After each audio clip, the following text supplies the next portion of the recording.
All right, it is 7:31 now on this Tuesday evening, and thank you for joining me on WWL Plus. This is going to be more of just a radar update, where the storms are now and what the timing is. Again, we did a complete update and forecast at 7 o'clock, which you'll be able to see at any time on WWL Plus. Now, as far as an update of radar goes, most of the thunderstorms we had on the North Shore still there, but moving out of Washington Parish as well as into St. Tammany, more so into Pearl River and Hancock County. And thankfully, as these had been severe, once they started to move toward Tangier Hope Parish earlier this evening, they did weaken. And while they are associated with some brief downpours, a little bit of lightning, we've also seen the lightning counter decrease on these. They are weakening, and while you might get a brief downpour that does cause some maybe minor flooding or at least some standing water, it does move on pretty quickly. Now, one thing that we will be watching for very close, and we had a complete report of that in our earlier newscast, are the river flooding on the North Shore. With all that heavy rain that we are anticipating,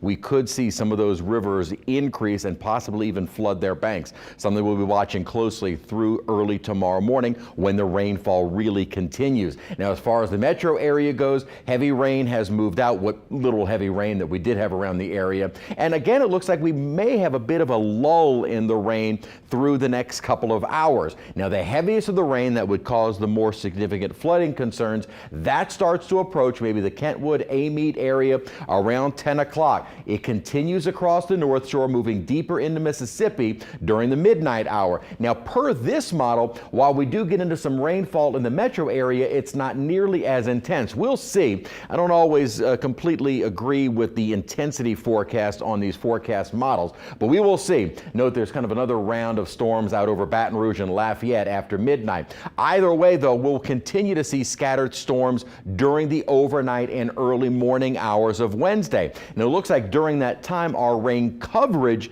decreases, and it may be that we have more of a line of storms setting up. That's good and bad. Good if it's over more unpopulated areas, bad if it's overpopulated areas, because this is where we could see those significant rainfall totals that some models had been pointing out, at least as of yesterday. A few were saying the same thing early this morning, although they have started to downplay those high totals of 8 to 10 inches. And I think that would be kind of a worst case scenario. And even that percent chance of it getting into 8 to 10 inches is about 10% per the Weather Service models. Now, as we go through the mid-morning, early afternoon, a little complex of storms primarily on the South Shore moves through. We get a break by the afternoon and then some scattered rainfall during the afternoon and evening, but certainly nothing that would significantly add to the rainfall accumulations, at least over a wide area. So it does look like the worst is going to be what we start moving in, or starts moving in tonight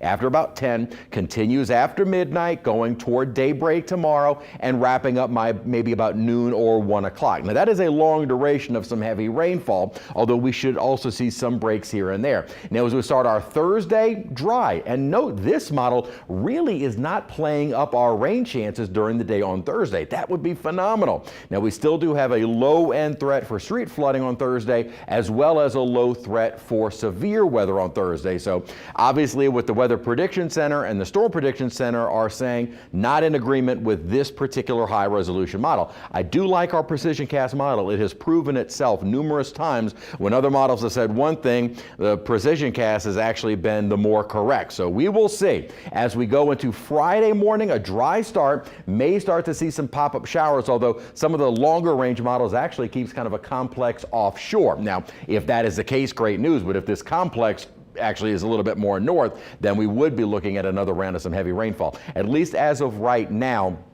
the flood watch only goes till Thursday evening. While we are still expecting some rain on Friday, at least as of now, it doesn't look like that would prompt the continuation of a flood watch. That, of course, though, could change. We'll have another complete updates coming up at 8 p.m. here on WWL Plus. Again, if you're looking at a more detailed forecast, our 7 o'clock update has that. Otherwise, we'll see you back here at 8.